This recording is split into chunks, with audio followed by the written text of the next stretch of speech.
Okay, what we were talking about was divide and conquer technique, right? So in divide and yesterday we talked about greedy technique. Today we are talking about divide and conquer.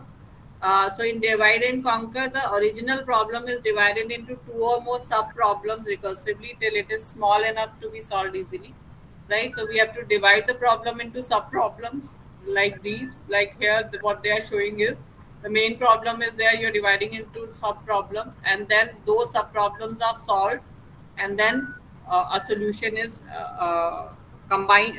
Then it is merged, and a solution is got, right? So there are so first you have to divide the problem. The original problem is divided into one or more sub problems in such a way that each sub problem is equivalent to the original problem, but its size is smaller than the original one.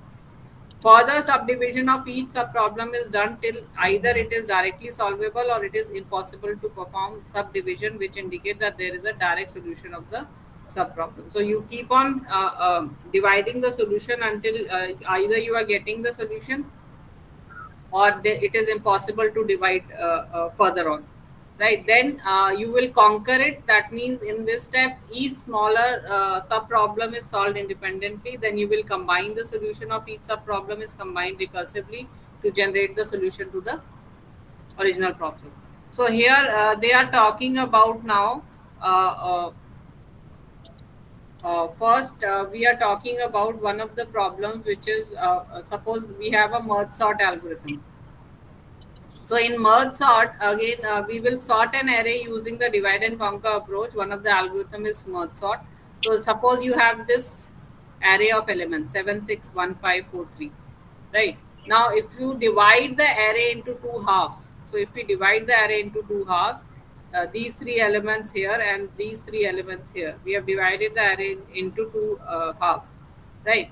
Now divide the array into two subparts again. So now again we will divide the array into two subparts, divide each subpart recursively into two halves until you get individual items. So again we divide here. So 7, 6 is here, 1 is here, 5, 4 is here, 3 is here. We have divided it, right? Now again we divide here. 7 and 6 comes here, and 5 and 4, because these are the single items, they have already been single. So we will divide 7 and 6, then 5 and 4. Right, so we have now got individual items here, right? So now these individual items which we have got 7, 6 and 1 is there, then 5, 4 and 3 is there. So now we will now do what? Divide the element into smaller subparts. Now combine the individual elements in a sorted manner. So here conquer and combine the steps go side by side. So from 7 and 6 we will see which is smaller. So we have shifted 6 here, 7 here. Then 1 again. Now this 6, 7 and 1. We'll see which one has to be shifted. So 1 will be in the front and 6 and 7 comes here.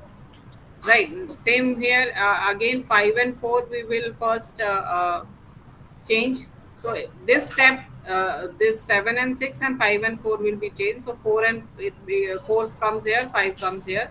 And then we will add up the 3 here. So 3 comes in the front and 4 and 5 comes in. Whichever is the smallest comes in the front. Now we will combine both of these and see what items we will say. So 1, then we will shift 3 here, then we will shift 4 here, then 5 here, and then 6 and 7. Hello. We are merging. Yes. Hello. Excuse me. Hanji, boliye. Yes. Please tell me what is conquer and please tell me repeat again. What is? जो ma'am आप पढ़ा रहे हैं please एक बार फिर से repeat मुझे हिंदी में बताइए आप. कॉन्कर का मतलब होता है मैम नहीं सुन पा रहा हूँ अभी. आपकी आवाज नहीं आ पा रही है मेरे पास.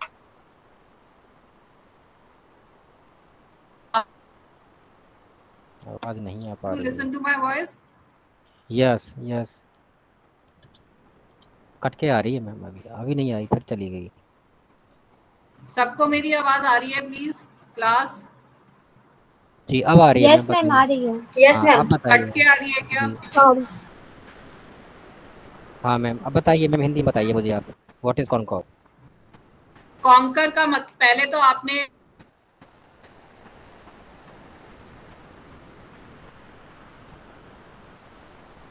आवाज़ नहीं आ रही है ma'am.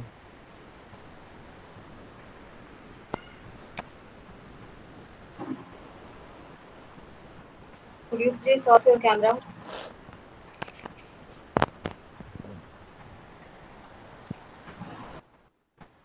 Now everybody is able to hear my voice. Yes, now. Yes, ma'am. Yes, ma'am. So मैं बात कर रही थी कि आवाज़ कट जाती है, आ जाती है, क्या प्रोसेस है?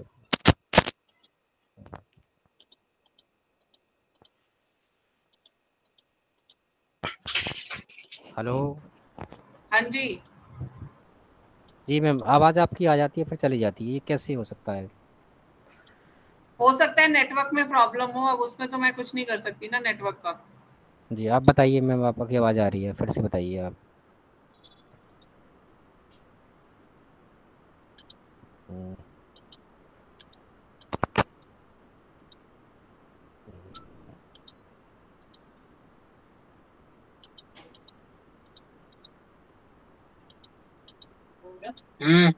पाण्यात गेलं तर चालते का?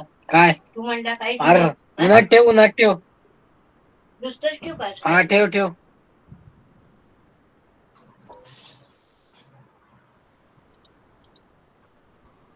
माइक अपना म्यूट कर लो मनोज। म्यूट, एक मिनट मैम। जिसका भी माइक ऑन है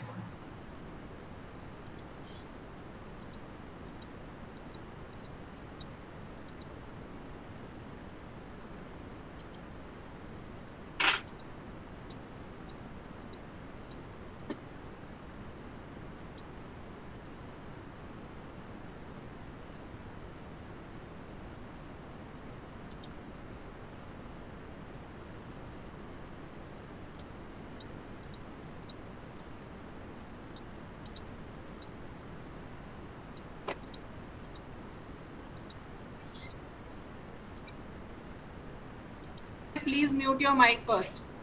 हाँ, तो आपने डिवाइड कर लिया, आपने इंक्रीजिंग ऑर्डर, बड़े छोटे से बड़ा, डिसेंडिंग का मतलब होता है डिक्रीजिंग ऑर्डर, बड़े से छोटा। तो सॉर्टिंग में हम बड़े से छोटा या छोटे से बड़े में सॉर्ट करते हैं, अरेंज करते हैं आइटम्स को। तो कॉन्कर में हम क्या कर रहे हैं, अब हमें छोटे से बड़े में हमें उसे एक लेवल पे लेके आना है। तो कॉन्कर में हम वापस उसको ऐसे कर रहे हैं, 7 और 6 में से छोटा कौन सा है वो पहले रखोगे, फिर बड़ा कौन सा है उसके बाद रखोगे। 4 और 5 में से छोटा कौन सा है पहले रखोगे और बड़ा कौन सा है बाद में रखोगे।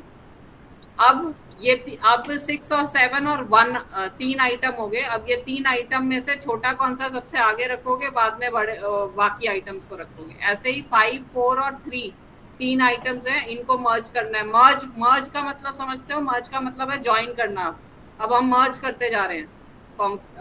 एक बार हमने यहाँ पे देख लिया, कॉन्कर कर लिया कि ये सब इंडिविजुअल आइटम उसके बाद हमें मर्ज करते जाना है और छोटा आइटम आगे रखना है, बड़े आइटम्स को बाद में रखना है। ये मर्ज अब फाइनल मर्ज होगा यहाँ पर। अब 1, 6, 7, 3, 4, 5 फाइनल मर्ज कर रहे हो आप। यहाँ पे क्या हो गया, 1 आ गया, ये 3 आ गया, 4 और 5 आ गया, 6 और 7 यहाँ आएगा। इस तरह से कंबाइन कर, ठीक है। तो ये चीज वो बता रहा है आपको। तो डिवाइड एंड कॉन्कर अप्रोच जो है, divides a problem into smaller sub problem. These sub problems are further solve recursively, right? The result of each sub problem is not stored for further reference, whereas in a dynamic approach the result of each sub problem is stored for future reference, right? तो ये आपको वो मर्ज and sort algorithm के तरीके से बता रहा है। लेकिन हमारा जो बुक में पहला एल्गोरिथम जो हमें दिया हुआ है वो है वो binary search. This is the first algorithm which they have given. This is the first algorithm, binary search. Again हम divide करेंगे और conquer करेंगे और result obtain करेंगे। So इसमें हमें क्या करना पड़ेगा binary search में कि binary search is a searching algorithm for finding an element position in a sorted array। यानी हमें एक element को search करना है, उसकी कहाँ position है वो find करनी है। search algorithm तो search करेगा ना किसी element को। So in this approach हम क्या करेंगे, the element is always search in the middle of a portion of an array। Mid में सर्च करने की बात यहाँ पे आ रही है। Binary search can be implemented only on a sorted list of items. पहला चीज आपको बाइनरी सर्च में क्या करना पड़ेगा, पहले तो आपको आइटम्स को सॉर्ट करना पड़ेगा। सॉर्ट मतलब असेंडिंग ऑर्डर या डिसेंडिंग ऑर्डर में पहले सॉर्ट करो आइटम्स को। If the elements are not sorted already we need to sort them first. तो पहले सॉर्ट करो एलिमेंट्स को, फिर बाइनरी सर्च करेंगे। Binary search algorithm can be implemented in 2 ways। तो 2 तरीके से आप इम्प्लीमेंट कर सकते हो बाइनरी सर्च को, आइटरेटिव मेथड, रिकर्सिव मेथड। 2 तरीके हैं। Recursive method follows divide and conquer approach. तो हम अगर डिवाइड एंड कॉन्कर की बात कर रहे हैं तो हम रिकर्सिव मेथड की बात करेंगे, आइटरेटिव की बात नहीं करेंगे, क्योंकि रिकर्सिव मेथड जो है वो डिवाइड एंड कॉन्कर फॉलो करता है। सो यहाँ पे जैसे आपके पास ये एरे है, राइट, 3 4 5 6 7 8 9, ये एरे है आपके पास, इनिशियल एरे, ठीक है। अब हमें सपोज x एक एलिमेंट सर्च करना है 4, x इज इक्वल टू 4, यानी एक वेरिएबल ले लिया x, मेरे को सर्च करना है 4 एलिमेंट कहाँ पर है इस एरे में, ठीक है। Set 2 pointers low and high at the lowest and highest position. अब मुझे 2 पॉइंटर्स यहाँ पे बनाने हैं, एक बनाना है लोएस्ट पॉइंट पे, एक बनाना है highest point, low and high, ठीक है। 2 पॉइंटर्स बना लिए। अब सेट ये पॉइंटर सेट हो गए। Find the middle element. अब पहले मिडल एलिमेंट फाइंड कर लो आप एरे का। अब मिडल एलिमेंट फाइंड करने का क्या फॉर्मूला है, आपने लो आपका जो है लोएस्ट वो और हाई वाला, लो प्लस हाई डिवाइडेड बाय 2 करोगे, ठीक है। लो प्लस हाई डिवाइडेड बाय, पहले तो आपने देखा है ये ऑलरेडी आपके सॉर्टेड एरे है। अगर आप देखो ये ऑलरेडी आपका सॉर्टेड एरे है, 3 4 5 6 7 8 9, यस और नो। अगर बाय चांस आपका सॉर्टेड एरे नहीं होगा, अगर आपको ऐसे ही लिस्ट दी हुई है जो सॉर्टेड नहीं है, तो पहले आपको सॉर्ट करनी पड़ेगी, यानी सॉर्टिंग का एल्गोरिथम लिखना पड़ेगा। सॉर्ट करने के बाद जो आपको लिस्ट मिलेगी उसके बाद आपको अपना बाइनरी सर्च करना पड़ेगा। तो सॉर्टिंग पहले करनी पड़ेगी। यहाँ पे तो हमने पहले से एक लिस्ट ले लिया जो सॉर्टेड है, तो फिर हमने देखा उसमें से लोएस्ट एलिमेंट ये है, हाईएस्ट एलिमेंट ये है, ठीक है। अब मुझे उसमें मिड एलिमेंट फाइंड आउट करना है। तो मिड एलिमेंट फाइंड आउट करने का तरीका है लो प्लस हाई, यानी 3 + 9 डिवाइडेड बाय 2। तो कितना आएगा, 12 डिवाइडेड बाय 2 इज 6। तो मिडल एलिमेंट मेरा क्या है, 6 आएगा, ठीक है। Now x is equal to mid, तो then return mid, else compare the element to be searched with m। तो ये क्या रहा है, पहले हम देखेंगे जो x मेरा एलिमेंट है, x मेरा क्या है 4 है, मुझे जो सर्च करना है वो 4 है। मैं चेक करूंगी क्या वो 4 मिड के इस मिड के इक्वल है। अगर है तो मिड रिटर्न कर दो, वही आपका एलिमेंट है जो सर्च करना था। अगर वो नहीं है मिड के इक्वल, क्योंकि मेरा तो 4 है, 6 तो नहीं है, तो else compare the element to be searched with m, ठीक है। तो अब मैं चेक कर रही हूँ x is greater than mid। अब मैं चेक करूँ कि क्या x ग्रेटर है मिड से, 4 तो ग्रेटर नहीं है मिड से। तो compare x with middle element of the element on the right side of the mid, ठीक है। तो राइट साइड में तो इसके बिगर एलिमेंट्स होंगे, तो मैं कंपेयर कर रही हूँ क्या x इस मिड से ग्रेटर है, तो वो तो नहीं है। फिर मैं क्या, तो अगर वो ग्रेटर है तो मैं यहाँ पे low is equal to mid plus 1 कर दूंगी, ठीक है। तो जो मैंने एक वेरिएबल लिया है लो, उसको मिड प्लस 1, यानी मिड अगर मेरा ये है 6, इसका प्लस 1 नेक्स्ट इंडेक्स वाला एलिमेंट ले लूंगी, ठीक है। अगर मेरा ग्रेटर है x, तो मतलब बड़ा है मिड से, 6 से बड़ा है, लेकिन मेरा बड़ा नहीं है, तो मैं क्या करूंगी, else compare x with the middle element of the left of the middle. तो अब मैं क्या करूंगी, कंपेयर करूंगी ये लेफ्ट ऑफ द एलिमेंट से। तो लेफ्ट ऑफ द एलिमेंट से करने के लिए मैं high is equal to mid minus 1 करूंगी। तो मिड माइनस 1 करूंगी तो 6 माइनस 1, ये मतलब इंडेक्स नंबर, इसको 6 मत सोचना, इंडेक्स सोच के चलना। तो इस इंडेक्स से -1 वाले इंडेक्स पे जाऊंगी जिसमें कि 5 है, ठीक है।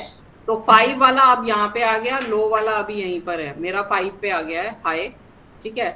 अब मेरे को क्या करना है, फाइंड अगेन। अब ये आपका अब जो एरे हो गया ना, वो हो गया है 3 4 और 5। लो यहीं पर है 3 पे, हाई आ गया 5, तो 3 4 5 में से अगेन आप मिड एलिमेंट निकालोगे. 3 5 and 3 is 8 divided by 2 is 4. तो ये वाला इंडेक्स, ठीक है. तो ये वाले इंडेक्स पे 4 है.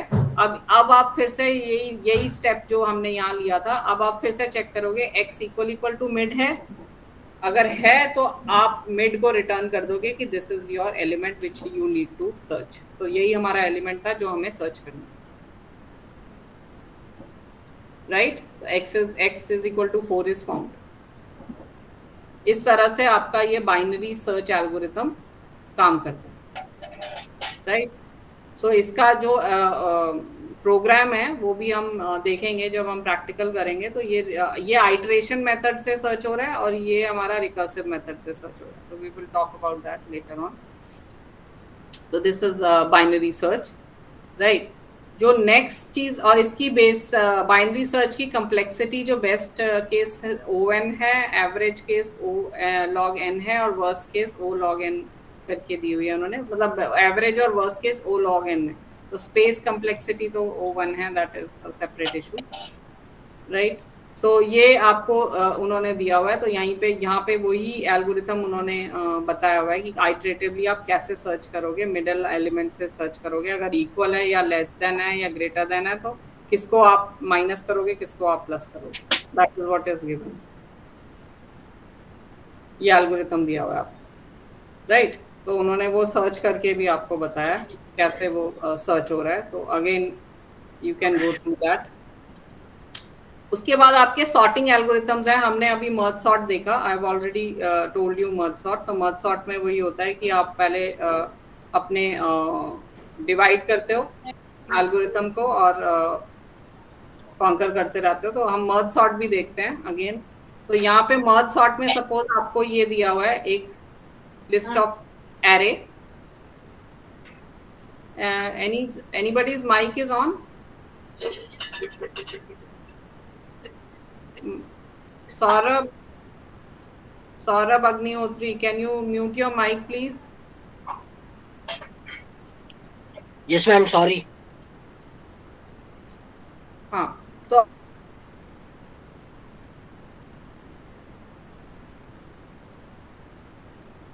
आप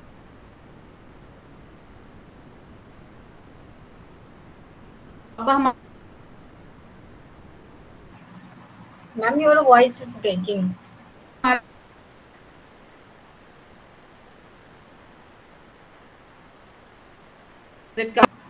Yes, ma'am. ओके. तो हमने देखा, हमने जो प्रीवियस एग्जांपल में भी देखा था, हमें क्या करना है, डिवाइड कर देना है अपने एरे को 2 पार्ट में. ये हमने ऐसे डिवाइड कर दिया 2 पार्ट में. फर्स्ट ये जैसे 1 2 3 4 5 6 एलिमेंट्स हैं. तो 3 एलिमेंट एक पार्ट में, 3 एलिमेंट एक पार्ट में, शुरू के एंड के डाल दिए. इसके बाद हमें फर्दर डिवाइड करना है. जैसे हमने यहाँ पे डिवाइड कर दिया 6 ऐसे और 5 12 और 10 ऐसे और 9 1 ऐसे डिवाइड कर दिया है. फिर फर्दर डिवाइड 6 तो 6 ही रहेगा. 5 और 12 में से 5 अलग और 12 अलग कर दिया. 10 और 9 और 1 सबको अलग अलग इंडिविजुअल लेवल तक ले आए. उसके बाद अब हमें इसे कॉन्कर करने की कोशिश करनी है, यानी कि इनको कॉन्कर करके मर्ज करने की कोशिश करनी है. तो ये तो 6 6 रहेगा. इन दोनों में से 5 पहले है और 12 बाद में है, ये इट इज़ ओके.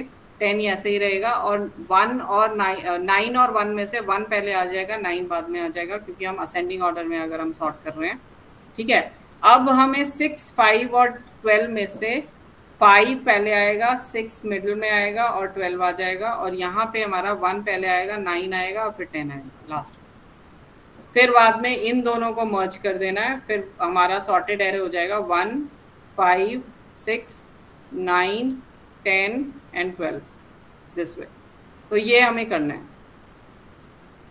राइट. तो इसका जो मर्ज सॉर्ट एल्गोरिथम इन्होंने दिया हुआ है, इन्होंने क्या बोला है, using the divide conquer technique we divide a problem into sub problems. When the solution to each sub problem is ready, we combine the result from the sub problems to solve the main problem. Suppose we have a sort we have to sort an array A. A sub problem would be to sort a section of this array starting at index P and ending at index R denoted by A, P to R. So if Q is the halfway point between P and R, then we can split the subarray P to R into two arrays, A, P to Q and A Q plus 1 to R. Can you understand that? Q जो है वो आपका halfway है, मतलब P और R suppose index समझ लो, array के index हैं. इंडेक्स सपोज 0 से आपका एरे में 6 आइटम्स हैं, 6 आइटम है मतलब 0 to 5. तो 0 to 5 इंडेक्स हैं आपके. 0 to 5 इंडेक्स में इसका मिडल क्या होगा, ठीक है. तो वो मिडवे हमें देखना है. वो मिड सपोज Q है, ठीक है. अगर वो मिड Q है तो हमें अपने एरेज को 2 पार्ट में डिवाइड कर देना है. एक को कहना है P से Q तक, यानी कि 0 से उस मिड लेवल तक, और मिड लेवल के आगे से P से Q तक एक एरे हो जाएगा जो मिड लेवल तक, और Q plus 1 मतलब मिड के आगे वाला एलिमेंट से लास्ट एलिमेंट तक नेक्स्ट Q हो जाएगा. तो ये जो हम कर रहे हैं ना, हमने ये मिड फाइंड कर लिया. सपोज कि ये 12 एक मिड है, सपोज 12 हमारा मिड है. 12 जहाँ पे ये 0 1 2 सेकेंड इंडेक्स पे हमारा मिड है. तो ये सेकेंड इंडेक्स तक P to Q यानी स्टार्टिंग इंडेक्स 0 है, 0 1 2 तक हमारा फर्स्ट एरे स्प्लिट कर दिया हमने P to Q तक. Q plus 1 का मतलब है ये वाला इंडेक्स, थर्ड वाला इंडेक्स. थर्ड से लेके फिफ्थ तक जो इंडेक्स वाले आइटम्स हैं उनको हमने दूसरे एरे में डाल दिया. Q plus 1 to R ये दूसरे वाले में डाल दिया हमने, ठीक है. अब कॉन्कर में हम क्या कर रहे हैं? In the conquer step we try to sort both the sub arrays A P to Q and A Q plus 1 to R. If we haven't yet reached the base, we again divide both these sub arrays and try to sort them. Conquer का मतलब है अब हम इन्हें देखेंगे ये sort हो सकते हैं कि नहीं. अगर ये अभी भी सॉर्ट नहीं हो सकते तो इनको और फर्दर डिवाइड करेंगे, जैसे अभी हमने देखा था. अगेन हम इसका मिड देखेंगे. जैसे 5, suppose 5 is the mid of this array. अगर 5 is the mid of this array तो हम क्या करेंगे कि P मतलब एक आइटम अलग रखेंगे और 2 आइटम अलग रखेंगे, क्योंकि अब इसमें 3 ही आइटम है, राइट. तो हम क्या करेंगे, one is P and the other is Q to R. तो इस तरह से हम, और यहाँ पे भी इस तरह से हम दोनों को डिवाइड कर लेंगे. दोनों को डिवाइड फर्दर जब तक करते रहेंगे जब तक हमारे इंडिविजुअल आइटम्स हमें मिल नहीं जाते. And then we try to merge them, यानी कि हम उन्हें ज्वाइन करना शुरू करेंगे सॉर्ट करके. So when the conquer steps reaches the base step and we get 2 sorted sub arrays A P to Q and A Q plus 1 to R for array A P to R. तो अब हमारा क्या है, जब हमारा यहाँ तक हमारा इंडिविजुअल हो गया और हमने उन्हें देखा, उनको सॉर्ट करना शुरू किया, और हमारा सॉर्टिंग ये वाले एरे का ये आया, ये सॉर्टिंग ये वाले एरे का ये आया. अब हम इन दोनों को कंबाइन करेंगे सॉर्ट करके फिर से. So we will combine the result by creating a sorted array from the 2 sorted sub arrays. तो अब हम और sort करके final array हमारा बनाएंगे. जो 2 sorted arrays बने हमारे, उससे हमारा final array बनेगा, ठीक है. तो that is what merge sort algorithm does. ये merge sort की algorithm करता है. तो merge sort function repeatedly divides the array into 2 halves until we reach a stage where we try to perform merge sort on sub arrays of size 1, that is P is equal to R. तो ये हमने merge sort algorithm का वो बताया हुआ है, वो कब तक sort करता रहेगा. तो we'll talk about that when we'll do the programs. तो इस तरह से वो merge sort को हम solve कर रहे हैं. तो यहाँ पे इन्होंने इस तरह भी दिखाया कि अगर हम सपोज सब एरे 1 और सब एरे 2 की को लेके चलें इस तरह से, तो हम एक सॉर्टेड कंबाइंड एरे इस तरह से बनाते जा रहे हैं. तो पहले हमारा एरे ये इस तरह से लिया था हमने, 1 5 10 12 और 6 और 9 सेकंड वाला है, ठीक है. तो यहाँ से अब हम इसमें से यहाँ पे फर्स्ट 1 है, 1 को यहाँ किया, फिर 5 को इन्होंने यहाँ किया, फिर 6 को किया, फिर 10 को किया, ऐसे कंपैरिजन करते जा रहे हैं, इंडिविजुअल आइटम कंपैरिजन करते जा रहे हैं वो, और ऐड करते जा रहे हैं अपने एरे में, उस तरह से वो बता रहे हैं। But we'll do the exact, तो इसका जो एल्गोरिथम इन्होंने दिया हुआ है वो ये है, create copies of the sub arrays from A, P to Q and A, Q plus 1 to R, right? Then create 3 pointers I, J and K. I maintains current index of L. L is the for this first one, and M is L should be less than this. I think L is this array and M is this array. So starting at 1, and J maintains current index of M starting at 1. So again, this array, they are denoting L for this part of the array and M for this part of the array. So that is what they are saying. Then K maintains the current index of A, P to Q starting at P until we reach the end of either L or M. Pick the larger among the elements from L and M and place them in the correct position at A, P to Q. And we run out of elements in either L or M. Pick up the remaining elements and put in A, P to Q. So वो क्या, they are telling कि आपको क्या क्या करना है, आपने ये दो सब एरेज बना लेने हैं, और आपने क्या करना है, जो भी एलिमेंट है लेते जाना है, देखना है कि कौन सा एलिमेंट स्मॉलर है या वो है, और उसके एलिमेंट्स को डालते जाना है ये सॉर्टेड एरे के अंदर, फाइनल एरे के अंदर कंबाइन करते जाना, सॉर्ट करके डालते जाना है आपको, जब तक कि कोई भी एलिमेंट ना बचे डालने के लिए. That is what they are talking about. So we'll do the exact क्या करेगा वो, so we'll do that.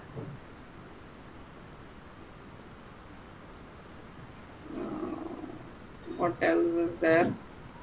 So after merge sort, so they are telling you how they are changing the values in the array. वो आपको बता रहा है, और merge sort का उन्होंने वो भी दे रखा है आपको. फिर क्विक सॉर्ट की बात कर रहा है वो, क्विक सॉर्ट एल्गोरिथम. तो I am just seeing if I have, हाँ, quick sort is another sorting algorithm. Again ये divide and conquer approach use करता है. आपके क्विक सॉर्ट में क्या होता है, array is divided into sub arrays by selecting a pivot element.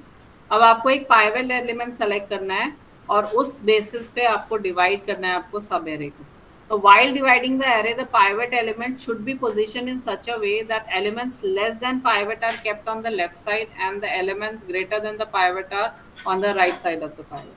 So the left and right subarrays are also divided using the same approach. So this process continues until each subarray contains a single element. Again, जैसे हमने अभी merge sort में देखा, हमने क्या किया था कि हमने array को दो पार्ट में डिवाइड कर लिया मिड से, फिर उसके बाद अगेन हम एरे को तब तक मिड से दो पार्ट में डिवाइड करते जाएंगे जब तक हमें इंडिविजुअल एलिमेंट्स नहीं मिलते. यहाँ पे बस अप्रोच ये है कि हम एक पाइवेट एलिमेंट्स खुद सेलेक्ट करेंगे कि ये पाइवेट एलिमेंट है हमारा.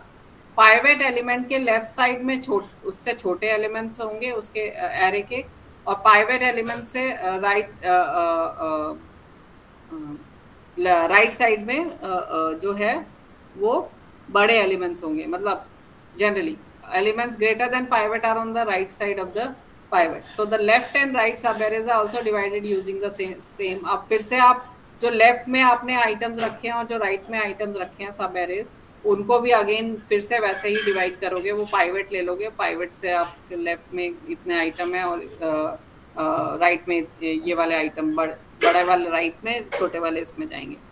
So अब now अगर हम इसका वर्किंग देखें तो select the pivot element. There are different variations of quicksort where the pivot element is selected from different positions. Here we will be selecting the rightmost element of the array as the pivot element. तो ऐसे बहुत सारे तरीके हैं जिसमें हम pivot element को select करते हैं, जैसे कई different. Excuse me. हाँ जी.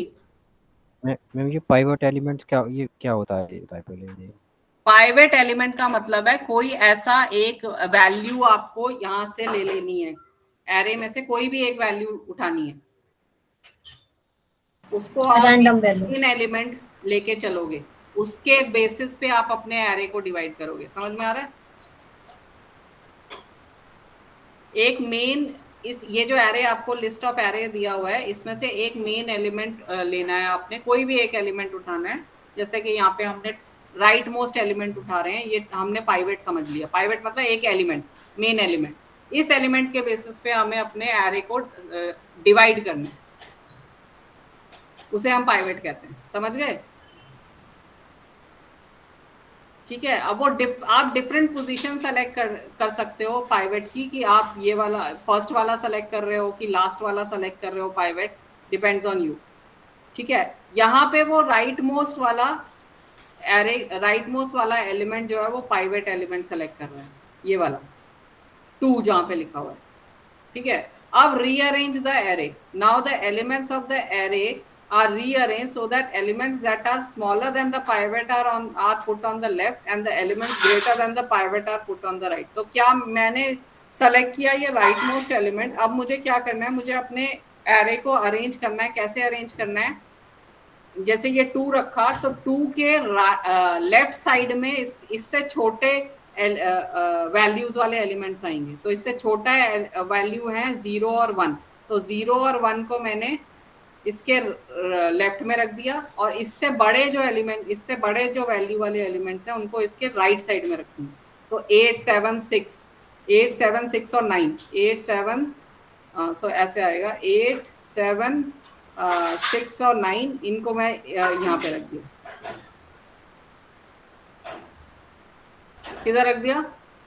राइट साइड में।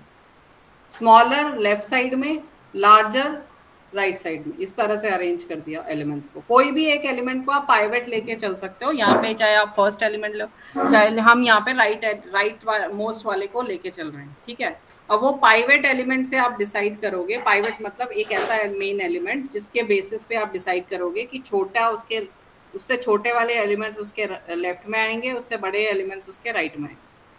अब now here how we arrange the array, a pointer is fixed at the pivot element। यहाँ पे pivot पे एक pointer लगा देते हैं। The pivot element is compared with the elements beginning from the first index। अब इस pivot element के इस pointer से हम compare करना शुरू करते हैं। हम elements को beginning से compare, first index से compare करना शुरू करते हैं कि ये जो pivot element है, यहाँ पे हमने pointer रखा है, ये जो 8 है इससे बड़ा है कि छोटा है, कंपेयर कर रहे हैं हम, बड़ा है छोटा है, इस तरह से। If the element is greater than the pivot element, a second pointer is set for that.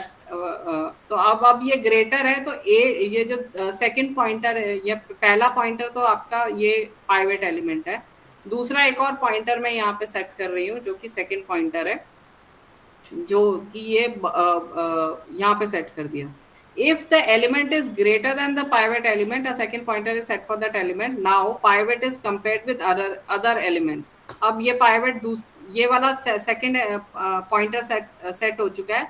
अब इस pivot को बाकी element से compare करो। If an element smaller than the pivot element is reached, the smaller element is swapped with the greater element found earlier। तो अब मैं compare करती जाऊंगी, जैसे कि यहाँ पे मैं 7 से किया कंपेयर, फिर 6 से किया कंपेयर, फिर 1 आया।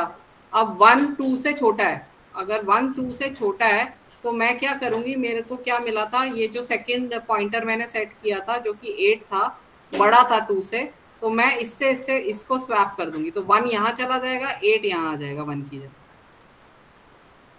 ठीक है, स्वैप कर दिया। Pivot is compared with other elements, again the process is repeated. अब फिर से मैं वो पाइवेट को, अब ये तो मैंने शिफ्ट कर दिया है फर्स्ट एलिमेंट, अब मैं ये सेकंड एलिमेंट देखूंगी। 7 इज ग्रेटर देन ये 2 जो पाइवेट एलिमेंट है उससे 7 ग्रेटर है, तो यहाँ पे मेरा सेकंड पॉइंटर यहाँ इसको सेट कर दूंगी। अब फिर से मैं कंपेयर करूंगी, 6 भी ग्रेटर है, 1 जो अब यहाँ पे 8 भी ग्रेटर है, अब 0 आ गया। तो 0 जो है वो 2 से क्या है, 0 जो है वो 2 से स्मॉलर है, तो 0 को हम 7 से शिफ्ट कर देंगे। 0 यहाँ आ जाएगा, 7 यहाँ आ जाएगा। तो यहाँ अभी क्या आ गया, 8 यहाँ आ गया, 7 यहाँ आ गया हमारा शिफ्ट होके। ठीक है, इस तरह से मैं करती रहूंगी दोबारा, तो इस तरह से मेरा शिफ्टिंग चलता रहेगा। ठीक है, अब Again, the process is repeated to set the next greater element as the second pointer and swap it with another smaller element. तो वो मैंने swap कर दिया है second इससे, ठीक है। तो ये मेरा देखो 7 आ गया ना, यहाँ पे 7 से मेरे को कंपेयर करना है, तो 0 यहाँ पे आ गया और 7 यहाँ पे आ जाएगा, 0 यहाँ चला जाएगा, तो 6 8 7 9 यहाँ पे हो गया, ऐसे हो जाएगा, ठीक है। तो the process goes on until the second last element is reach. अब मैं फिर से अब मेरा 1 0 यहाँ आ गया, 6 8 7 9 आ गया। अब मेरा नेक्स्ट हायर एलिमेंट जो 2 से बड़ा है वो 6 है। अब 6 को मैं कंपेयर कर रही हूँ, 8 देख रही हूँ वो भी बड़ा है, 7 भी बड़ा है, 9 भी बड़ा है। अब ये जो सेकेंड लास्ट एलिमेंट ये जो 9 है ये भी बड़ा है, तो सेकेंड लास्ट एलिमेंट जब मैं पहुंच गई, तो process goes on until the second last element is reach. तो मैं सेकेंड लास्ट पे जब पहुंच गई, finally the pivot element is swap with the second pointer. अब क्या है, क्योंकि यहाँ सेकेंड लास्ट एलिमेंट भी बड़ा है, तो मैं ये पाइवट एलिमेंट जो 2 है इसको स्वैप कर दूंगी। ये जो सेकेंड पॉइंटर मैंने यहाँ 6 पे सेट किया है, तो 6 को यहाँ ले जाऊंगी और 2 को यहाँ ले आऊंगी, इससे स्वैप कर दूंगी। तो ये ऐसे हो जाएगा 1 0 2 8 7 9 6, स्वैप कर दिया मैंने पाइवट को भी। तो अब मेरा जो ये एरे है वो क्या हो गया है, इस पाइवट के राइट में तो सॉरी लेफ्ट में तो छोटे एलिमेंट्स हैं और राइट में जो है वो बड़े एलिमेंट्स आ गए, ठीक है। तो finally the pivot is swapped with the second pointer. तो ये अब हमने स्वैप कर दिया है। अब divide subways pivot elements are again chosen for the left and the right sub part separately and step 2 is repeated. अब क्या करोगे आप, अब इसके लिए भी आप अलग से इसके लिए भी आप अलग से ये वाले जो पाइवट, इस वाले का पाइवट आप अलग से सेट करोगे, इस वाले का पाइवट आप अलग से सेट करोगे और फिर से आप पोजीशनिंग करना शुरू करोगे एरेस की, फिर से स्वैप करना शुरू करोगे अकॉर्डिंगली। उसके राइट में छोटे लेफ्ट में छोटे रखोगे, राइट में बड़े रखोगे, इस तरह से। तो यहाँ ये वाला तो आपको करने की जरूरत नहीं है, 0 1 2 तो हो चुका है। अब ये वाला पार्ट बचा है ना आपका 8 7 9 6। अब इसमें से आपने फिर से राइट मोस्ट 6 को पाइवट ले लिया। अब 6 को 8 से कंपेयर करोगे आप, 8 इज द मतलब बिगर नंबर देन 6, राइट। सो 8 को सेकंड पॉइंटर सेट करोगे तो 8 is bigger than 6, 7 is bigger than 6, 9 is bigger than 6। अब ये तीनों नंबर बिगर हैं, तो आप क्या करोगे, 8 की जगह 6 को ले आओगे और 6 की जगह 8 को स्वैप कर दोगे, ठीक है। अब क्या होगा, अब 6 अपनी जगह पे आ गया। अब बचे हैं आपके 7 9 8। अब इनमें से आपको देखना है, ये 3 बचे हैं। अब अगेन राइट मोस्ट आपने पाइवट ले लिया। अब उस पाइवट को आप 7 से कंपेयर किया, तो 7 स्मॉलर है आपका, ये सेकंड पॉइंटर यहाँ पे आएगा आपका, तो 7 स्मॉलर है, तो ये राइट में ही रहेगा, ठीक है। अब आपका नेक्स्ट जो बचा है, तो 7 को तो शिफ्ट करने की कहीं ज़रूरत नहीं है, तो अब जो नेक्स्ट बचा है लास्ट 9 बचा है। तो 8 और 9 में से 9 इज बिगर, तो आप ये पाइवट को 9 की जगह ले आओगे और 9 को 8 की जगह ले आओगे। तो अब आपका फाइनल सॉर्ट हो गया। तो इस तरह से 0 1 2 6 7 8 9 सॉर्ट हो जाएंगे, ये करते हैं। So the sub-arrays are divided until each sub-array is formed of a single element. At this point, the array is already sorted. This is how they are sorted the array. Quick sort algorithm. Right? तो आज की book में जो दे रखा है,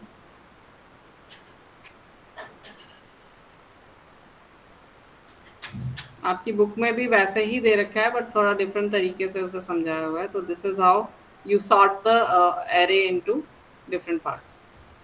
तो इसका ये एल्गोरिथम भी दे रखा है उन्होंने, ठीक है। तो यहाँ पे इन्होंने एक्सप्लेन किया हुआ है कि यहाँ पे ये लास्ट एलिमेंट को आप लेके चलोगे और एक दूसरा पॉइंटर सेट करोगे, देखते रहोगे कौन सा एलिमेंट उससे छोटा है तो वो लेफ्ट साइड में रखना है और राइट साइड में रखना है, इस तरह से सॉर्ट करना है। This is how they are sorting the algorithm, right. फिर इंटीजर मल्टीप्लिकेशन है, और ये integer multiplication I have done और not, I am just seeing.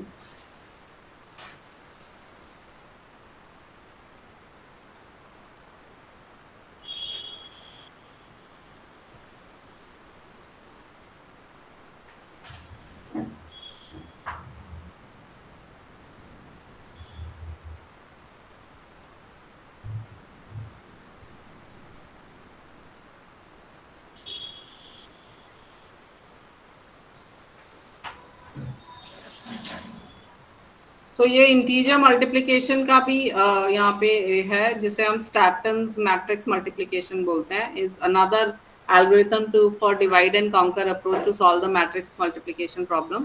The usual matrix multiplication method multiplies each row with each column to achieve the product matrix. तो आपको पता होना चाहिए मैट्रिक्स क्या है और मैट्रिक्स में मल्टीप्लिकेशन का रूल क्या होता है.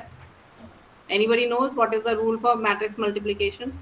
जो उसका फर्स्ट मैट्रिक्स का जो कॉलम होता है वो सेकंड मैट्रिक्स के रो से क्या होना चाहिए, इक्वल होना चाहिए, राइट? तो वो रूल आपको पता होना चाहिए. Those who are from maths background, जिन्होंने 12th तक मैथ्स किया है तो मैट्रिक्स के बारे में आपको पता होगा. तो मैट्रिक्स मल्टीप्लिकेशन में द रो, आपको पहले तो मैट्रिक्स पता होना चाहिए. It is a combination of row and column, right? Yes ma'am. तो रो जो फर्स्ट मैट्रिक्स का जो कॉलम है वो सेकंड मैट्रिक्स के रो के इक्वल होना चाहिए, then it will be multiplied. ठीक है.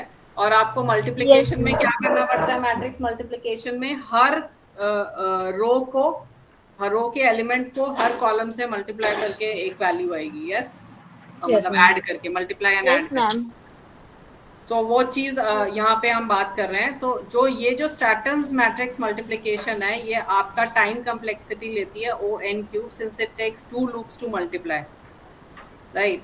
सो यहाँ पे first we will discuss naive method and its complexity. तो वो पहले तो नेव मेथड बता रहा है कि हमें जो मल्टीप्लाई करना पड़ता है तो हमें क्या करना पड़ता है. वो नेव मेथड हमें तीन लूप लगाने पड़ते हैं यहाँ पे. I, J और K भी लगा रहे हैं हम. I is equal to 1 to P, J is equal to 1 to R. ये रो के लिए, ये कॉलम के लिए, और ये वाला हम ले रहे हैं क्योंकि हमें एक एलिमेंट ऑफ द रो को पूरे कॉलम से मल्टीप्लाई करके और फिर इस तरह से ZIJ जो आपका फाइनल मैट्रिक्स है उसमें आपको आउटपुट चाहिए प्लस XIK इंटू YKJ. इस तरह से आप. Ma'am display is not visible ma'am. What is not feasible? Display is not visible. Your screen. Everybody is not able to see my screen. No, it's visible for us, ma'am. Maybe you should log out. Visible, ma'am. You can pin on my. Okay. Visible, ma'am. Visible.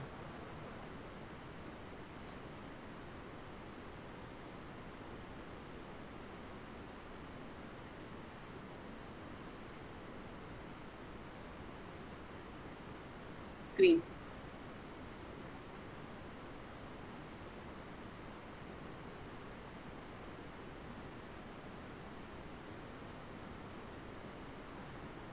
So,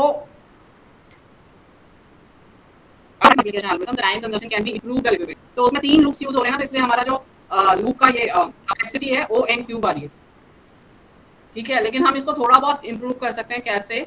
स्ट्रैटन्स matrix multiplication can be performed only on square matrices. पहली तो चीज ये है कि ये square matrices पे ही perform हो सकता है. क्या मतलब है स्क्वायर मैट्रिसेस का? Anybody knows? Row and column are equal.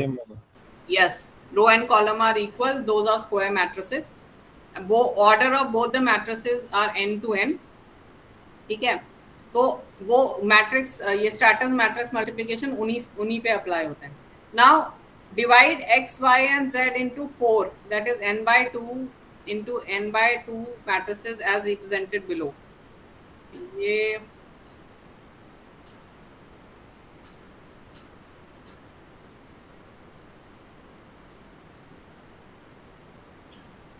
इसको ना थोड़ा डिफरेंट तरीके से समझाना पड़ेगा. इसके ये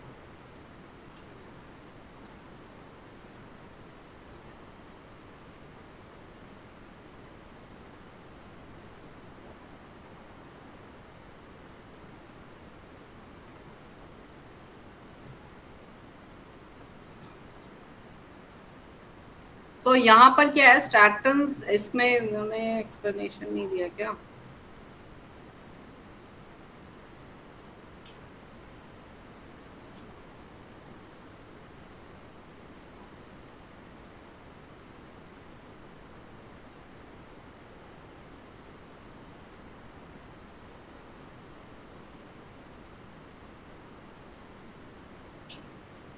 तो यहाँ पे क्या है, जैसे सपोज करो आपके पास ये एक z है, आई जे के एल, और x में वैल्यूज है ए बी सी डी और y में वैल्यूज है E F G H, right. तो सपोज हमें यहाँ पे ये हम x और y को मल्टीप्लाई कर रहे हैं और z में डाल रहे हैं। फॉर एग्जाम्पल लेके चलते हैं, हम z में x और y को मल्टीप्लाई करके किस में डाल रहे हैं, रिजल्ट z में। तो हमने क्या करना है, मैट्रिक्स M1 एक वैल्यू निकालनी है स्टैटन एल्गोरिथम के अकॉर्डिंग। हमने करना है a प्लस सी, ये जो दो x की जो दो कॉलम में दो वैल्यूज हैं a और c, a plus C into e plus f इस तरह। यानी ये क्या कर तो वही रहा है जो हम नॉर्मली करते हैं। आप चाहे ले लो ये वाला कॉलम, मतलब this plus this into this plus this, ऐसे कर रहा है a plus C into E plus F. M1 निकाल रहा है, M2 निकाल रहा है b plus D into G plus H, ठीक है। फिर M3 निकाल रहा है a minus D into E plus H. फिर M4 निकाल रहा है ये a into E F minus H. और M5 निकाल रहा है ये C plus D into E. और M6 निकाल रहा है A plus B into H. और M7 निकाल रहा है D into G minus E. ये वैल्यूज निकाल रहा है, मतलब हमारी ये वैल्यूज हम निकालेंगे स्टैटस एल्गोरिथम के according. These values we will take out M1 M2 M3 according to the formulas जो दिया हुआ है, M1 M2 M3 M4 M5 M6 M7, ये वैल्यूज निकालेंगे। उसके बाद I1 I और L की वैल्यूज कैसे निकलेंगी, ये जो I और L है, I और L की वैल्यूज कैसे निकलेंगी, I will be I J K L, जो भी जितनी भी वैल्यूज हैं आपकी है I J K L, जो हमारी फाइनल रिजल्ट आएगा। I की वैल्यू होगी M2 plus M3 minus M6 minus M7, M2 plus M3 minus M6 minus M7, ये वाली वैल्यूज को हमें ऐसे I निकलेगा। J निकलेगा M4 प्लस M6 और K निकलेगा M5 और प्लस M7 और L निकलेगा M1 minus M3 minus M4 minus M5। ये चारों वैल्यू निकलेगी और आप यहाँ पे वो वैल्यू रख दोगे। This is your I J K L, right. These are the values you will find out. ये मतलब बेसिकली एल्गोरिथम में भी आप यही करोगे। जैसे यहाँ इन्होंने क्या किया है, ये 2x2 मैट्रिक्स ले लिया है Z एक, और इंट I J ले लिया है, और यहाँ पर आपने M1 M2 M3 M4 M5 M6 M7 ले लिया है, ठीक है। उसके बाद आपने X में X एक एरे लिया है, उसमें वैल्यूज 12 34 22 से 10 ले लिया है, इनिशियलाइज कर दिया है। Y एक और मैट्रिक्स ले लिया है जिसमें वैल्यूज ली हैं 3 4 2 1, ठीक है। तो ये वैल्यूज ले लिए हैं आपने। अब क्या करना है, इन्होंने printf the first matrix is for I is equal to 0, I less than 2, I plus plus, printf this। तो ये तो प्रिंट कर रहा है, ये प्रिंटिंग हो रही है, फर्स्ट मैट्रिक्स और सेकंड मैट्रिक्स को प्रिंट करवा के दिखा रहा है।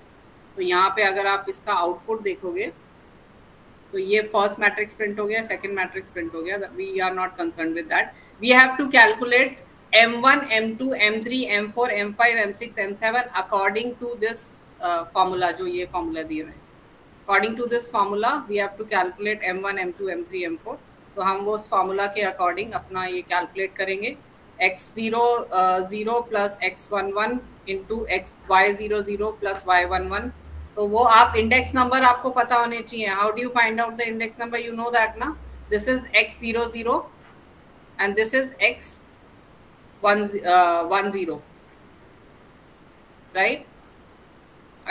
I don't think so. This is x11, this is x00 and x01, and this one will be y00 y01, sorry, ये 10 है, ये 01। तो these value, तो इंडेक्स नंबर्स आप उनको देखते रहोगे और उनको प्लस करके मल्टीप्लाई करना है according to the index numbers. तो आपको M1 M2 M3 M4 M5 M6 M7 मिल जाएगा। उसके बाद आपने Z00 वाली पोजीशन पे यानी I वाला जो है वैल्यू वो आपका M1 plus M4 minus M5 plus M7 हो जाएगा। वो जो फार्मूलाज हमने अभी देखा था वही इंडेक्स नंबर्स को आपको यहाँ पे वही M1 वाली वैल्यूज को आपको इस इंडेक्स पे डालना है, फिर इस इंडेक्स पे ये वाला आएगा इस इंडेक्स। तो इस तरह से आपने वो वैल्यूज उस पोजीशंस पे डाल देनी है और फिर फाइनली आपने प्रिंट करना है अपना Z। तो आपका फाइनल रिजल्ट ये आएगा।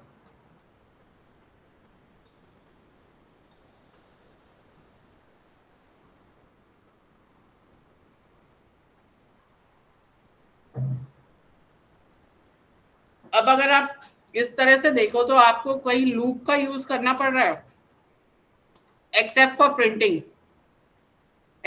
printing are you using any loops for processing of the result class? Printing के No, ma'am.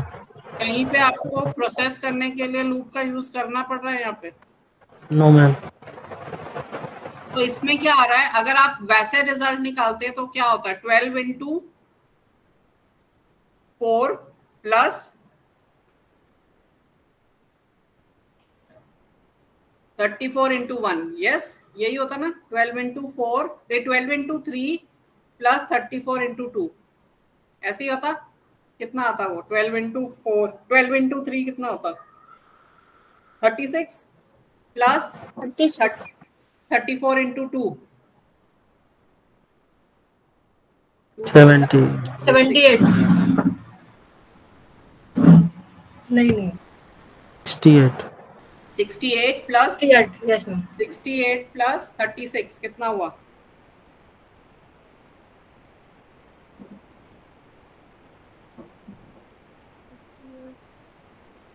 104 ही आएगा ना। Yes, ma'am. Yes, One ma'am. fifty. 104 ही आएगा ना। यस जी, मैम जी। तो हम नॉर्मल मल्टीप्लिकेशन करते हैं उसकी बात कर रही हूँ, उससे कैलकुलेट करने की कोशिश कर रही हूँ, राइट? Yes, ma'am. तो कैलकुलेट तो वही हो रहा है जो हमें चाहिए result,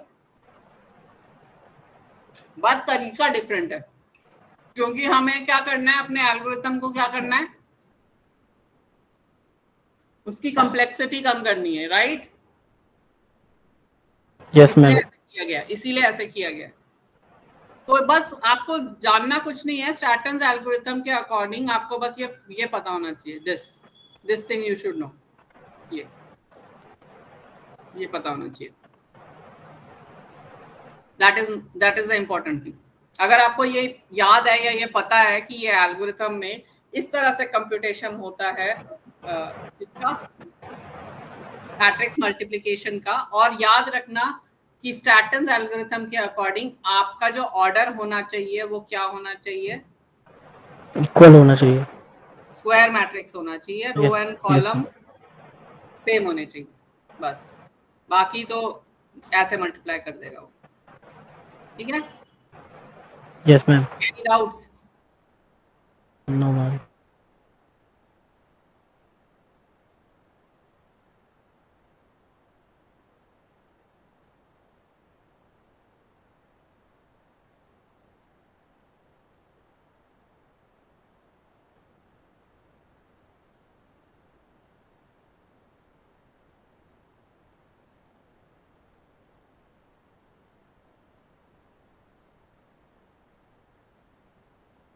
This is what it means here.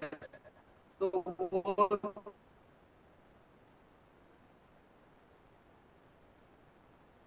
that is one thing. That is multiplication algorithm ये दिया हुआ है आपको, तो वो एक चीज है जो हम बात कर रहे हैं। ग्रीडी और जो आपके what is that, divide and conquer में कौन कौन से एल्गोरिथम्स हैं? डिवाइड एंड कॉन्कर में अभी आपने कौन कौन से पढ़े? डिवाइड एंड कॉन्कर में आपने देखा merge sort, quick sort, binary search और ये Strassen's matrix multiplication, right? Understood?